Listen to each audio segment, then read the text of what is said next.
अस्सलाम वालेकुम, आप देख रहे हैं डॉन न्यूज में मेजबान अब्दुल गफ्फार पुनाब रिप्ले के एक और एपिसोड के साथ। जनाब बात करेंगे आज बहुत सारे टॉपिक्स हैं पाकिस्तान क्रिकेट से रिलेटेड। पाकिस्तान ने नीदरलैंड को हराकर 3 मैचेस की वनडे सीरीज तो जीत ली, क्लीन स्वीप किया, लेकिन नीदरलैंड की टीम ने पहले मैच के बाद कल स्पेशली तीसरे मैच में जिस तरह की फाइट बैक की, पाकिस्तान को जिन मुश्किलात से दो चार किया, उसके बाद शायकीन क्रिकेट इस जीत के बावजूद परेशान ज़रूर हैं चूँकि पाकिस्तान की कारकर्दगी उस मयार की नहीं रही जो पाकिस्तान के शायान शान होनी चाहिए थी। वर्ल्ड क्लास हम टीम हैं, वर्ल्ड चैम्पियंस हैं, लेकिन नीदरलैंड की टीम जिसका कोई इस वक्त जो है वो दूर दूर तक किसी जो वर्ल्ड रैंक टीमें हैं उनमें शुमार नहीं होता, लेकिन उन्होंने हमें इस तरह से अपने होम ग्राउंड पर जो है वो टफ टाइम दिया और कल तो वो मैच जीतने की पोजीशन में तकरीबन आ ही गए थे। इसी तरह मोहम्मद हसनैन की बात करेंगे।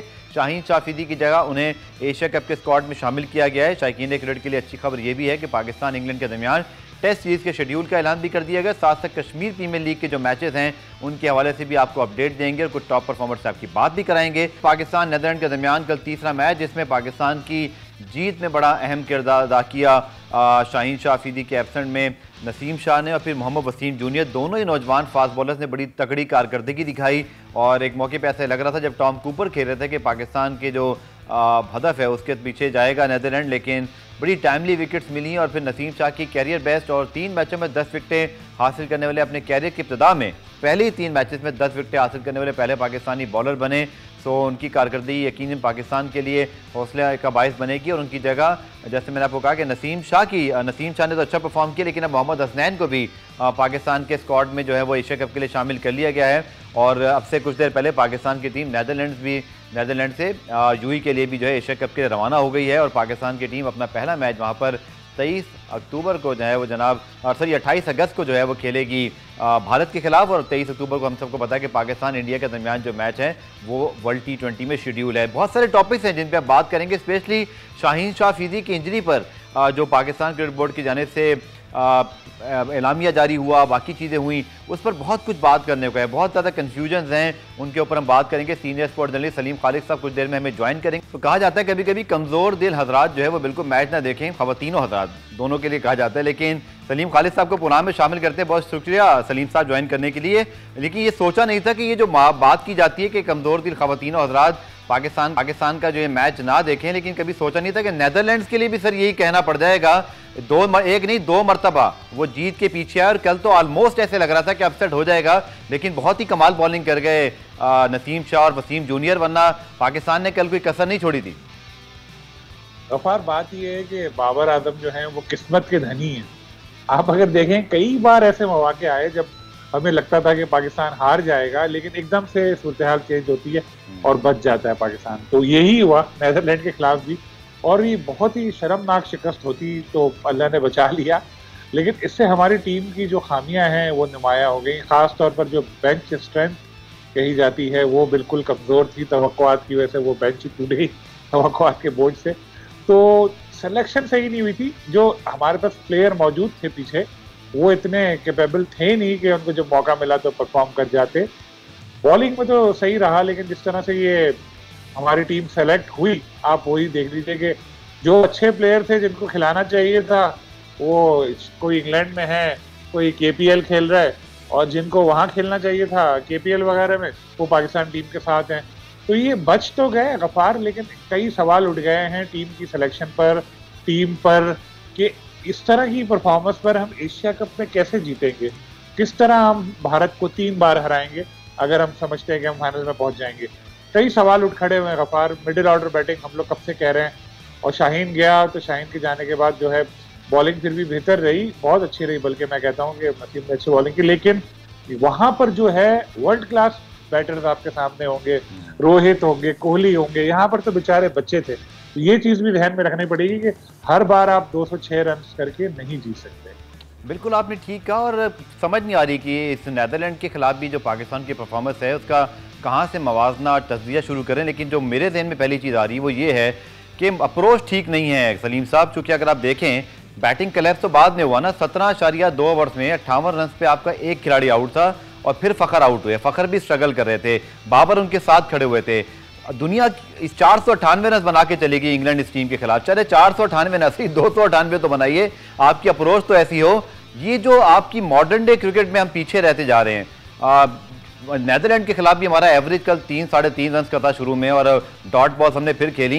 ये क्या प्रॉब्लम है? क्या डोमेस्टिक क्रिकेट के अंदर हमारी तरबियत ठीक नहीं हो रही? हमारे कोचेस जो हैं वो खिलाड़ियों को सही समझा नहीं पा रहे, या खिलाड़ियों की इनसिक्योरिटीज हैं, या ये हमारा ट्रेंड बन गया है? बहुत अच्छा आपने सवाल किया गफ्फार। वाकई ये एक सीरियस मसला है कि हम लोग, चाहे नेदरलैंड हो चाहे ऑस्ट्रेलिया हो, हम सबको एक तरह से खेलते हैं, और जो बॉलर्स होते हैं, हम कमजोर टीम के बॉलर्स को भी इतना खौफ में आके खेल रहे होते हैं कि यार जैसे जवानी का मेलकम मार्शल या मैगरा या कौन सामने आ गया है। तो यही कुछ हमने देखने में आया। एक चीज आपने कही, इनसिक्योरिटी, हो सकता है ऐसा हो, क्योंकि प्लेयर जो हैं वो अपने चांस बनाने के चक्कर में भी रहते हैं कि यार मेरा अपना स्कोर हो जाए और फिर देखेंगे टीम का भी। क्योंकि अगर आप कई रैंकिंग वगैरह चीजें देखें तो हमारे इंडिविजुअल प्लेयर्स जो हैं काफी आगे नजर आते हैं, लेकिन एज अ टीम फिर परफॉर्मेंस जो है वो नीचे आ जाती है।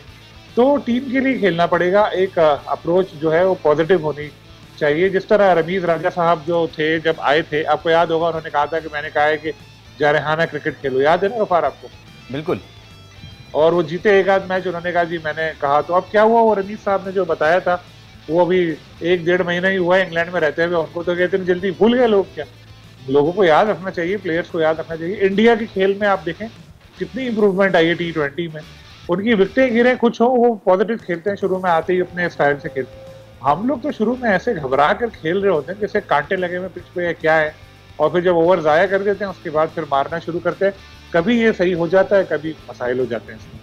अब बिल्कुल पाकिस्तान नेदरलैंड के सीरीज़ पे तो हम मज़ीद बात कर सकते हैं, लेकिन एक जो बहुत ज़्यादा जिस पर मुझे आपसे बात करनी है, पहले मैं अपनी रिसर्च आपको बता दूं। आपको तो खैर ये फिंगर टिप्स पे सब याद होगा, क्योंकि आप डेली अखबारात में जब तफसीली खबरें शाया करते हैं। सर 21 जुलाई को प्रेस रिलीज आता है पाकिस्तान क्रिकेट बोर्ड का कि शाहीन शाह अफरीदी दूसरे टेस्ट से बाहर हो गए हैं। उधर बुमराह का मामला ये होता है कि उनको वेस्ट इंडीज़ जिम्बाब्वे की सीरीज़ में रेस्ट करवाया जाता है, और एशिया कप में उनको बयान करके कि उनको हम रेस्ट करवा रहे हैं ताकि वर्ल्ड T20 तक वो फिट हो जाए, और उनको रेस्ट दे दिया जाता है। हमारे यहाँ सर 21 जुलाई को प्रेस रिलीज आती है पाकिस्तान क्रिकेट बोर्ड की, और उसके बाद शाहीन शाह अफरीदी कैंप में शामिल होते हैं। शाहीन शाह अफरीदी नीदरलैंड का टूर करते हैं। बाबर आजम, आप भी शायद प्रेस कॉन्फ्रेंस को सुन चुके होंगे, जहां वो कहते हैं कि हम तीसरे मैच में खिलाएंगे, और पाकिस्तान क्रिकेट बोर्ड ने भी प्रेस रिलीज में लिखा कि पहले 2 मैचेस में वो नहीं खेलेंगे। मीन्स के हमें लग रहा था कि वो तीसरा मैच खेलेंगे। 20 अगस्त को 29 दिन बाद या 30 दिन बाद आपकी प्रेस रिलीज आती है जी वो 4 से 6 हफ्ते के लिए बाहर हो गए हैं। ये शाहीन शाह अफरीदी की मेडिकल और प्लेयर्स मैनेजमेंट या इंजरी मैनेजमेंट है, तो सोचिए कि डोमेस्टिक क्रिकेट में क्या होता होगा। 100% आप बिल्कुल ठीक कह रहे हैं। देखिए, आपके शो में गफ्फार मैं कई बार कह चुका हूँ ये बात कि भाई शाहीन शाह अफरीदी इंसान है, बॉलिंग मशीन नहीं है।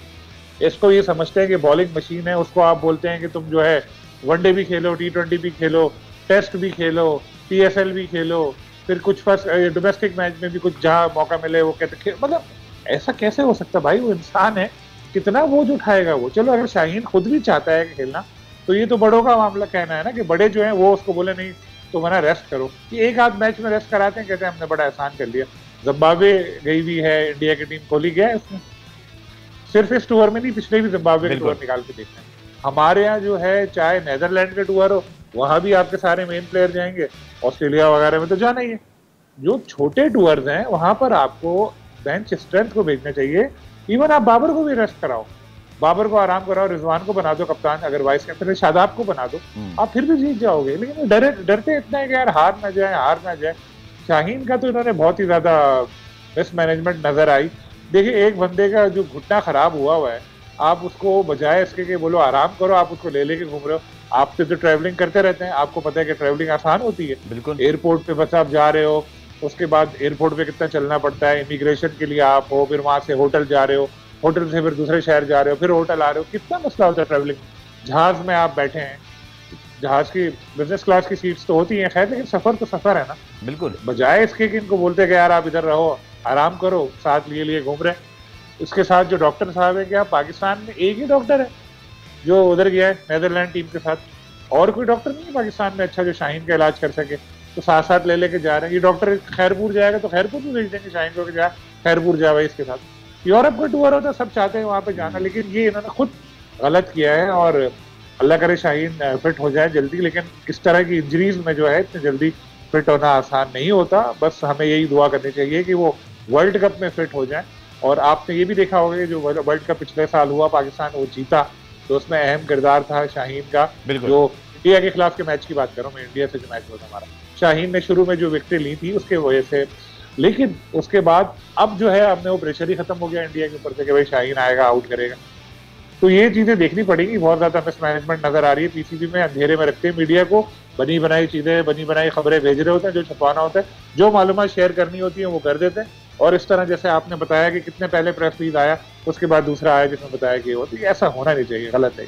बिल्कुल, पाकिस्तान क्रिकेट बोर्ड से मैं यहाँ ऑन एयर भी और अभी इंशाल्लाह इस प्रोग्राम के दौरान या बाद में भी दरख्वास्त करूँगा कि हमारे जो सवालात हैं उनके लिए अगर बोर्ड से कोई आके बात करना चाहे तो ज़रूर करें, क्योंकि अगेन मैं उस चीज़ को रिपीट करूँगा सर, चले वर्कलोड मैनेजमेंट पे तो हम सब बहुत अरसे से कह ही रहे हैं, लेकिन सर बुमराह के ऊपर वो डिसीजन करके फारिग होकर बैठ गए हैं कि वो उनको रिहैब में एनसीए में भेजा हुआ है।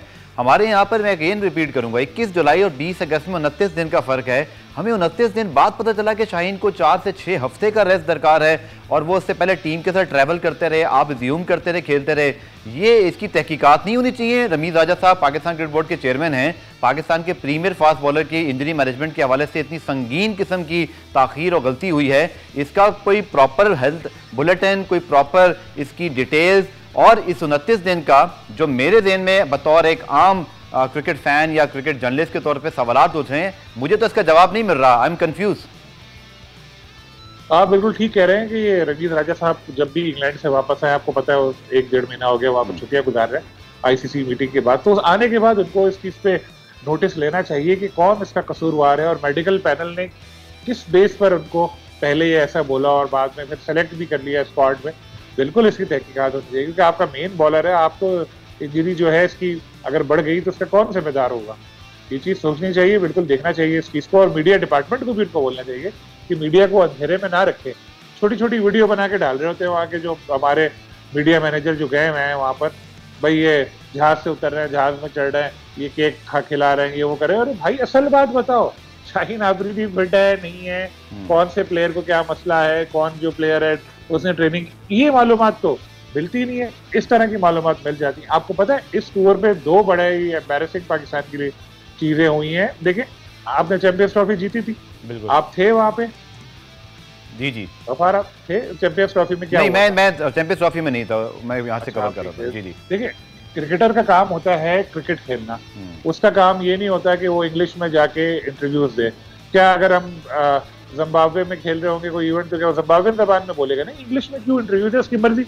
चैंपियंस ट्रॉफी में रजा राशिद साहब हुआ करते थे मीडिया मैनेजर, हर जगह वो आते थे प्लेयर्स के साथ इंटरव्यू देने के लिए। सवाल होता था तो रजा उसको इंग्लिश में प्लेयर को बताते थे, या प्लेयर खुद ही समझ जाता था सवाल, वो रजा को उर्दू में बताता था, रजा उसको ट्रांसलेट करते थे और वो सब देखते थे। कोई इस पर एतराज नहीं करता, क्योंकि ये कोई बहुत बड़ी बात नहीं। बाबर आजम की इंग्लिश अच्छी होगी ये कोई सवाल नहीं है, बाबर आजम की बैटिंग अच्छी है, सबसे मेन चीज ये पूरी दुनिया में उसको चाहा जाता है। हमारे जो करंट मीडिया मैनेजर है, कौन सा आप गए मैं उनको जानता नहीं हूँ, जो भी है उनको तो ये पता ही नहीं है अपने प्लेयर को कैसे प्रोटेक्ट करते हैं। उन्होंने पिछले मैच में बाबर को भेजा, वो इंडियन मीडिया ने उसकी कंट्रोवर्सी बनाई, सारे इंडिया के अखबारों में बाबर की जो प्रेस रिलीज है, वो मीडिया कॉन्फ्रेंस है, उसकी जो चल रही थी फुटेज, शायद पोस्ट मैच कॉन्फ्रेंस थी, उसकी फुटेज चली कि देखो ये बाबर इस तरह से बोल रहा है। जो अभी जो मैच हुआ कल, उसके बाद फिर उन्होंने बाबर को अकेले भेज दिया, फिर बाबर से सारा बुलवाया, उसमें बाबर ने शायद वो नेदरलैंड की जगह स्कॉटलैंड बोल दिया, उसकी सारे इंडियन मीडिया ने उठाया, उसकी इंडियन मीडिया पे खबरें चल रही हैं। भाई ये चीजें देखो, मीडिया मैनेजर का काम है अपने प्लेयर को प्रोटेक्ट करना, आप उसको जो है आगे रख देते हो। बाबर का काम कोई इंग्लिश में 100 में से 100 नंबर लेना थोड़ी, उसका तो काम सेंचुरी बनाना। ये चीजें जो है ये मैं नोट कर रहा हूँ कि असल मकसद से हट रहे हैं मीडिया वाले जो है ना। हालांकि जो उनके सरबराह हैं समीउल हसन बर्नी साहब बहुत सीनियर इंसान हैं और काफ़ी तजुर्बेकार हैं, वो यकीनन लड़कों को गाइड करते होंगे जो नए आए हैं, लेकिन बदकिस्मती से ये लोग इतनी अच्छी तरह समझ नहीं पा रहे और मुझे इस चीज़ का बड़ा अफसोस है कि इस वजह से फिर जग हसाई होती है हमारी। चलिए, उनका भी मौका ज़रूर लेंगे। मैं ऑलरेडी उनको इस शाहीन शाफिदी के मामले पर तो मैं उनको मदू करना चाहूँगा, लेकिन आपका जो ये जो फीडबैक है, क्योंकि आपने उनके हवाले से बात की, तो मेरे प्लेटफॉर्म पे वो भी आके इसका जवाब दे सकते हैं। आखिर में मैं जानना चाहूँगा, आपने हम बात कर रहे थे रमीज़ राजा साहब आएंगे तो इस हवाले से नोटिस लेंगे, लेकिन 2-3 मुझे बातें याद आ रही हैं। जब वो आए थे तो आपको याद है कि आई थिंक DRS या कोई एक चीज़ मिसिंग थी, उस पर उन्होंने कहा था जी ये बड़ी इंपॉर्टेंट बात है, होनी चाहिए थी। फिर आपको याद है कायदान ट्रॉफी की फाइनलिस्ट टीमों को अचानक होटल बदर कर दिया गया और वो दूसरे होटल की तलाश में फिर मारे फिर रहे थे। और कोई एक और ऐसी चीज थी, मुझे जहन में नहीं आ रही, शायद आपको याद हो, 2 से 3 नोटिस हुए थे, कोई कंक्लूजन नहीं निकला उनका, जब मेरे इल्म में नहीं है या फिर यहाँ में बताया नहीं गया। नहीं, आप सही कह रहे हैं, कोई कंक्लूजन नहीं। असल में होता यह है कि मीडिया के सामने बातें करने की और होती है। जैसे भी आईसीसी की मीटिंग में रणजीत राजा साहब जा रहे थे तो पीसीबी जो है अपने सीईओ का एक वीडियो स्टेटमेंट जारी किया था, जिसमें उन्होंने कहा था कि जो हम इंडिया की 2.5 महीने की विंडो है उस पर भी शायद पीसीबी ने कहा था हम देखेंगे, इस पर बात करेंगे। फिर वो 4 नेशन टूर्नामेंट जो रणजीत राजा कहते हैं 3-4 नेशन, उस पर भी बात करने का कहा था। आईसीसी की मीटिंग खत्म हुए कितना टाइम हो चुका है, 1 महीने से ऊपर हो चुका है। क्या कोई प्रेस रिलीज आया पीसीबी का? क्या रणजीत राजा का कोई वीडियो बयान आया? या सीईओ साहब भी वहां पर मौजूद थे, फैसल हुसैन, उनका कोई बयान आया? शायद मैंने कोशिश की थी पाकिस्तान क्रिकेट बोर्ड से कि उनके सीईओ का मुझे इंटरव्यू मिले, और लोगों के ज़हनों में सवालात हैं कि टेस्ट मैचेस ज़्यादा क्यों नहीं मिले, ट्राई सीरीज क्यों नहीं मिली, लेकिन मुझे कोई रिस्पांस अब तक नहीं मिला। मैं अभी भी रिक्वेस्ट कर रहा हूं कि हमें जवाब मिल जाए। शायद कोई क्या जवाब देंगे? कोई जवाब ही नहीं है मेरे भाई, जवाब ही नहीं है। पाकिस्तान इस एफटीपी में कितने कम टेस्ट खेल रहा है आपने देखा होगा। ऑस्ट्रेलिया, इंडिया, इंग्लैंड, सब बांग्लादेश से ज्यादा कम है हमारे। तो आप ये देख लें, नहीं इंडिया की क्या जो 2.5 महीने की विंडो है खत्म हो गई वो? नहीं है। क्या 4 नेशन टूर्नामेंट का मिल गई? नहीं। तो फिर आपको तो सवाल ही यही करने हैं ना, तो फिर आपके सामने लाके क्यों बिठाएंगे जिन सवालों का जवाब ही नहीं है? तो इसलिए शायद मट्टी पाव पॉलिसी की वजह से ही फिर वो चल रहा है, और चेयरमैन साहब खुद भी नहीं आ रहे। जब तक वो आएंगे भूल चुके होंगे, आगे के कई इश्यूज आ चुके होंगे। लेकिन ऐसा होना नहीं चाहिए। Bangladesh cricket board, Sri Lanka cricket board, Indian cricket board, इन सब के जो सरबराहान है जो वापस गए, मीडिया से बात की या स्टेटमेंट चलाया, तो हम लोग अब इतने गए गुजरे हैं कि फिर हम लोग जो है बिल्कुल साइड में होकर बैठ गए, कुछ बोल ही नहीं रहे। ठीक है पुरान, एक ब्रेक शामिल करते हैं। ब्रेक से वापस आकर पाकिस्तान की आज टेस्ट सीरीज के हुआ, उसके साथ साथ मोहम्मद हसनैन रिप्लेसमेंट बने हैं शाहीन शाह अफरीदी की, इस पर सलीम खालिद साहब का तजिया लेंगे शॉर्ट ब्रेक के बाद। पुरान रिप्ले में खुशामदेद। 2 मजीद टॉपिक्स हैं जिन पर बात करेंगे। पाकिस्तान क्रिकेट बोर्ड की जानिब से आज 2 ऐलानात किए गए। शाहीन शाह अफरीदी की जगह मोहम्मद हसनैन को पाकिस्तान के स्क्वाड में शामिल किया गया है एशिया कप के लिए, और इसके साथ साथ पाकिस्तान इंग्लैंड के दरमियान जो टेस्ट सीरीज होनी है उसके भी शेड्यूल का ऐलान कर दिया गया। पहले बात करते हैं सलीम साहब, शाहीन शाह अफरीदी की रिप्लेसमेंट तो कोई भी नहीं हो सकता जिस लेवल पर बॉलिंग कर रहे हैं, और एक इतराज़ ज़रूर उठ रहा है जो शायद बड़ा जेन्युइन है क्रिकेटिंग वाइज। हसनैन हो, हारिस रऊफ हो, वसीम जूनियर हो या नसीम शाह, सब बहुत टैलेंटेड हैं और हम सब सबको हमेशा बेस्ट ऑफ लक कहते हैं। लेकिन सर वो जो लेफ्ट आर्मर है वो इंडिया को बहुत तंग करते आ रहे हैं, शाहीन शाह अफरीदी, ट्रेंट बोल्ट। तो आप समझते हैं ये ठीक रिप्लेसमेंट है? और कोई हमीर हमजा या रमान रईस या मोहम्मद आमिर केपीएल में बॉलिंग कर रहे हैं, कोई एक लेफ्ट आर्म शायद हो सकता था? कोई ठीक है, लेकिन आमिर को तो आप बाहर कर दें। आमिर तो रिटायर हुए हैं खुद, और अब पहले वाले आमिर रहे भी नहीं। मीर हमजा जो हैं उनके हवाले से मैं कह सकता हूँ कि वो आ सकते थे, वो खेल रहे हैं क्रिकेट, यंग बॉलर है, अच्छी इसकी परफॉर्मेंस है, उनको ले सकते थे। लेकिन मोहम्मद वसीम साहब ने न जाने क्या सोचा। जो आपको और मुझे ये बात पता है राइट आर्म लेफ्ट आर्म वाली, क्या उनको नहीं पता? लेकिन जिस तरह का स्क्वाड उन्होंने अभी नीदरलैंड के लिए सेलेक्ट किया था वो भी आपने देख लिया। तो अल्लाह करे कि ये जो हमारे बॉलर्स हैं अच्छा परफॉर्म करे। लेकिन खुश आइन बात यह है कि नसीम जो है वो बेहतर बॉलिंग कर रहे हैं। नो बॉल वाइड जो है उसको देखना पड़ेगा। लेकिन इसमें अब ऐसा हो गया कि अब पेसर हमारे पास आ गए, एक्सप्रेस तेज रफ्तार पेसर आ गए हमारे पास, जेन्युइन जो फास्ट बॉलर है 2-3 दिन में ऐसे आगे। हारिस भी अच्छी रफ्तार के साथ बॉलिंग करते हैं। अब स्विंग कितनी होती है ये चीज़ देखनी पड़ेगी। शाहीन की खास बात यही थी कि वो स्विंग भी बहुत थी उनकी बॉलिंग में ना, तो बड़े बड़े जो बैटर्स हैं उनको परेशान करते थे वो। ये नए लड़के हैं, इतने ज़्यादा तजुर्बात कार नहीं है, इनमें ज़्यादा तेज गेम करने का बहुत शौक है। बस आया शाहीन का ये था कि वो एक्यूरेसी पे जाते थे, बहुत ज़्यादा जान भी नहीं मारते थे, लेकिन स्विंग वगैरह उनकी इतनी थी कि वो विकेटें उनको मिल जाती थी। अब ये देखना पड़ेगा कि किस तरह बॉलर से काम लिया जाता है। और दूसरी बात एक्स्ट्रास के ऊपर, 2 बॉल वाइड पे अगर आपने कंट्रोल नहीं पाया तो ये तो एशिया कप है, यहाँ पर बड़ा मसला पड़ जाएगा। देखना पड़ेगा इस चीज़ को, क्योंकि एक अच्छे प्लेयर को कोई चांस मिल गया तो फिर तो आप गए। और फील्डिंग के हवाले से भी शाहीन की फील्डिंग बेहतर थी। यहाँ पर जो बॉलर जो हैं इस तरह के हसनैन हुए, फील्डिंग में थोड़ा सा ये लोग पीछे हैं, बैटिंग में भी मसला है शाहीन की। फिर मैं बात करूँगा वो खेल लेते, अगर फॉर्म बेहतर होती तो हसन अली जो थे वही सही रिप्लेसमेंट साबित हो सकते, लेकिन बदकिस्मती से इतने अच्छी फॉर्म में वो है नहीं, और ज़ाहिर आउट ऑफ फॉर्म होने पर उनको ड्रॉप किया। अभी वो एनसी हाई परफॉर्मेंस सेंटर वगैरह में ट्रेनिंग कर रहे हैं। अब अगर दोबारा उनको लेकर आते तो किस बेस पे लेकर आते, शायद यही सोचकर उनको नहीं लिया गया। वो बैटिंग भी बेहतर कर लेते हैं। तो उम्मीद करनी चाहिए अच्छा परफॉर्म करेंगे हमारे जो नए पेसर्स आए हैं, लेकिन शाहीन का कोई भी मुतबादिल नहीं है, ऐसे आपने भी कहा, और ये गलती हो गई उनको मुसलसल खिला खिला के, क्योंकि अब जो टाइम आया जब हमें उनकी ज़रूरत पड़नी है एशिया कप में, वर्ल्ड कप में, और वो घुटना उनका ख़राब हो गया। बिल्कुल, और यकीन तौर पर 4 से 6 हफ्ते का जो मैंने कैलकुलेशन लगाया कि ट्राई सीरीज़ में उनकी वापसी क्या डायरेक्ट तो हो नहीं सकती। फास्ट बॉलर को जैसे आपने कहा टाइम चाहिए होता है, वो जॉगिंग स्टार्ट करेगा, रनिंग करेगा, फिर थोड़ी वेट एक्सरसाइज करेगा, फिर अपने रनअप पर भागेगा, तो बहुत मुश्किल दिखाई देता है। टाइम लाइन बड़ी सख्त है स्पेशली पहले मैच की। लेकिन एक और चीज़ मेरे ज़हन में सर कि स्टॉइनिस ऑब्वियसली ऑस्ट्रेलियन क्रिकेटर्स हैं, जब वो कोई काम करते हैं तो उसका इम्पैक्ट भी होता है। उन्होंने मोहम्मद हसनैन के बॉलिंग पर आउट होने के बाद सीधे सीधे वो इशारे कर रहे थे कि जैसे वो आपको पता है कि उनके उसका मकसद क्या था, हम तो सपोर्ट करेंगे, हमारे बॉलर हैं, लेकिन आप समझते हैं इसका कोई इम्पैक्ट साइकोलॉजिकली हसनैन पर हो सकता है, या जो अंपायर्स हैं या जो मुंतजमीन हैं, और इसका काउंटर क्या पाकिस्तान क्रिकेट बोर्ड कुछ कर सकता था? ये बड़ी सीरियस एलिगेशन है। जिस तरह वो क्लियर होने के बाद आए और आउट होने के बाद ऑस्ट्रेलियन खिलाड़ी एक बिल्कुल लूजर स्टाइल में उन्होंने उस चीज़ को रिपीट किया, इस पर हम कोई एक्शन ले सकते थे? हम एहतजाज तो कम से कम एक रिकॉर्ड करा सकते थे, एक ईमेल ही तो करनी थी, कितनी देर लगती है, टक टक टक लिखते कि यार इस तरह हुआ, गलत हुआ, क्योंकि दूसरे ऑस्ट्रेलियन ने उनके बॉलिंग एक्शन पर जो है वो उंगली उठाई है, और ये इससे पता होता क्या है, आपको कॉन्फिडेंस खत्म हो जाता है या कम हो जाता है। Absolutely. आप बॉल करने जा रहे होते हो, आप डरते हो, यार ये ऑस्ट्रेलिया से मैच आ गया, अभी फिर मैं बॉलिंग करने के लिए जाऊंगा, कहीं फिर वो ना भूल दें और फिर मुझे दोबारा टेस्ट देना पड़ेगा, पाबंदी ना लग जाए, 50 ख्याल जहन में घूम रहे होते हैं बॉलर के। तो उससे फिर ये होता है कि उसकी जो एक जान लड़ा रहा होता है वो, या जो कोशिश करता है अपने नेचुरल स्टाइल में, उससे थोड़ा सा पीछे हट के उसको ज्यादा फिक्र ये होती है कि हाथ पूरा घूमे, बाजू को कम इतना ना आए कि फिर मैं कहीं फंस जाऊं। चाहे उसका एक्शन ठीक भी हो चुका होता है, लेकिन कॉन्फिडेंस उसका जो है कम हो जाता है। इस चीज़ में एक अच्छी चीज़ ये नजर आई कि जो पुराने हमारे प्लेयर थे उन्होंने सपोर्ट किया। शोएब अख्तर ने बड़ा पॉजिटिव बयान दिया, जो दाद देनी चाहिए शोएब अख्तर को, लेकिन अगर एक 4 लाइन की ईमेल पीसीबी भी क्रिकेट ऑस्ट्रेलिया को भेज देता तो और अच्छा हो जाता। हमें अपने प्लेयर्स को हमेशा सपोर्ट करना चाहिए। एक प्लेयर के ऊपर बोला यार इसका एक्शन खराब है, ठीक है एक्शन खराब है, उसके बाद उसका टेस्ट हुआ, उसने अपने एक्शन को बेहतर किया, फिर आईसीसी से क्लियर होकर वापस आया, फिर तो कोई सवाल ही उठाने किसी का बनता ही नहीं, तो नाजायज बात है ना। और मजे की बात है कि उनके खिलाफ कोई एक्शन भी नहीं लिया क्रिकेट ऑस्ट्रेलिया ने भी, जो अंपायर वगैरह थे उन्होंने उनको बस ऐसे ही बुलाया, पूछा उछा, कोई ऐसा एक्शन नहीं लिया, ये गलत हुआ।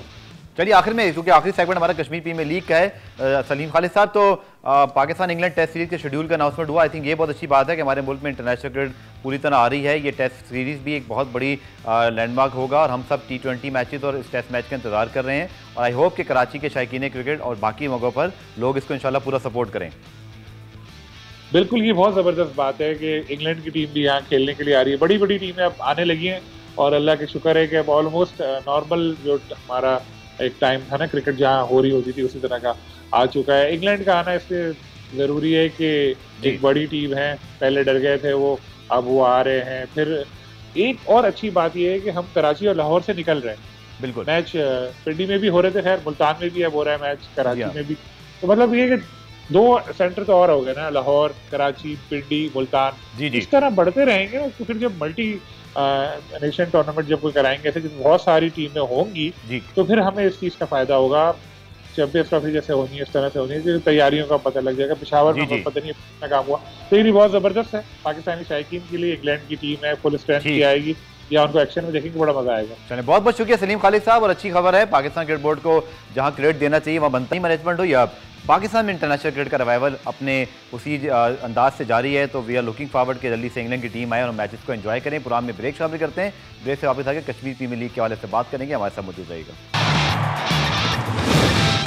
प्रोग्राम रिप्ले में खुशामदीद, और आखिर में बात करते हैं कश्मीर प्रीमियर लीग के मैचेस की। वहाँ पर भी अब सूरत हाल बड़ी दिलचस्प होती जा रही है। कल रावलाकोट और ओवरसीज़ वाले के दरमियान बड़ा अच्छा मैच हुआ, और बिस्मिल्लाह खान बड़ी अच्छी फॉर्म में है, अहमद शहजाद के साथ ओपन कर रहे हैं और बड़े अच्छे अंदाज से खेल रहे हैं। लेकिन बिस्मिल्लाह, कल के मैच बड़ा ज़बरदस्त हुआ। अनफॉर्चुनेटली अगर कल आपको जीत मिलती तो आप लोग टॉप पर रहते, लेकिन अब बड़ा बेहतरीन किस्म का मुकाबला है तमाम टीमों का दरमियान। लेकिन आप किस तरह एंजॉय कर रहे हैं रावलाकोट हॉक्स में, स्पेशली अहमद शहजाद के साथ ओपन कर रहे हैं, और आपकी बैटिंग बहुत अच्छी और पॉजिटिव दिखाई दे रही है।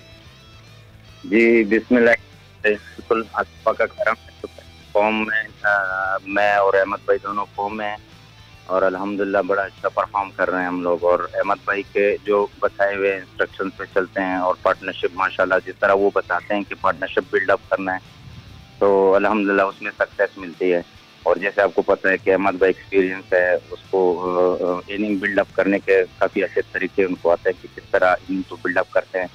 तो अल्हम्दुलिल्लाह पार्टनरशिप अच्छी लगी। कल का मैच के बारे में कुछ कहूँगा कि बड़ा अच्छा माशाल्लाह हम लोगों ने स्टार्ट दिया। 180 का टारगेट इनफ होता है, लेकिन ये कि थोड़ा सा अनफॉर्चुनेटली के वेट वेदर का थोड़ा सा ड्यू ज़्यादा था, ड्यू फैक्ट, उस वजह से जो है हम बॉलिंग इतनी अच्छी नहीं कर सके। बिल्कुल। और आखिरी अब मैचेस जो आने वाले बड़े इंपॉर्टेंट है तमाम टीमों के लिए, क्योंकि बड़ा सख्त मुकाबला है। 7 में से 4 टीमों ने बिस्मिल्लाह प्लेऑफ में जाना है, तो आने वाले मैचेस और दिलचस्प होंगे। और जैसे जैसे मुझे लग रहा है टूर्नामेंट आगे बढ़ रहा है, शायकीन की दिलचस्पी बढ़ती जा रही है, मौसम भी अच्छा हो गया, तो एज अ क्रिकेटर तो आप लोग इसको खूब इंजॉय कर रहे होंगे, जो कि लेकिन साथ साथ चैलेंज है कि अब जीतना है, जो कि अब हर मैच इंपॉर्टेंट है। जी बिल्कुल, आपकी बात सही है बिल्कुल। लेकिन जिस तरह माशाल्लाह हमारी टीम जल होके खेल रही है कि कोई इस तरह का है नहीं कि मतलब जैसे होता है कि ना वन मैन शो होता है। माशाल्लाह सब अपने अपने उस पे सभी इंक्लूड कर रहे हैं। जैसे आमिर भाई माशाल्लाह बॉलिंग बहुत अच्छी कर रहे हैं, हम बैटिंग माशाल्लाह, जितने भी लड़के हैं सारे फॉर्म में हैं। स्पेशली मैं, अहमद भाई, रोहेल नजीर ने माशाल्लाह पिछले इनिंग में प्यार किया था, तो माशाल्लाह सभी टच में है। तो ये कि बस एक विनिंग ट्रैक पे होता नहीं है एक टीम, तो उसका थोड़ा सा मिसिंग आ रहा है। तो इंशाल्लाह होपफुली के नेक्स्ट मैच हम इंशाल्लाह अच्छा खेलेंगे। आप मेजॉरिटी ऑफ टूर्नामेंट में टॉप पर ही रहे हैं, लेकिन इस टूर्नामेंट में अब 7 टीमें चुके हैं, तो लगता है कि बड़ा कंपटीशन होगा। बिस्मिल्लाह, बहुत शुक्रिया, बेस्ट ऑफ लक आपके लिए, आपकी टीम के लिए आने वाले मैचेस रिप्ले आज देखने का शुक्रिया। कल दोबारा से मुलाकात होगी, तब तक के लिए अल्लाह हाफिज़।